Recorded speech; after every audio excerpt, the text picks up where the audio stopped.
Žiūrėk, tau, nes rytoj reikės. Gerai, gerai. Girdi mane? Tai ką, ir vėl sezonas prasidėjo, pradėsim montavimus iš karto vaiteliuose. Vatelis labai geras, šitą įrenginį, arba tikriau septinę bačką, nusprendė pasikeisti klientas į normalų nuotekų valymo įrenginį. Principai jisai nieko nevalo, jisai tiesiog laiko šūdą viduje ir labai gerus aromatus skleidžia aplinką.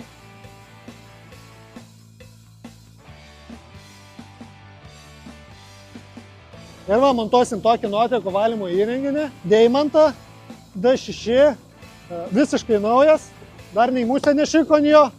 Tai va, tikiuosi, klientas liks patenkintas.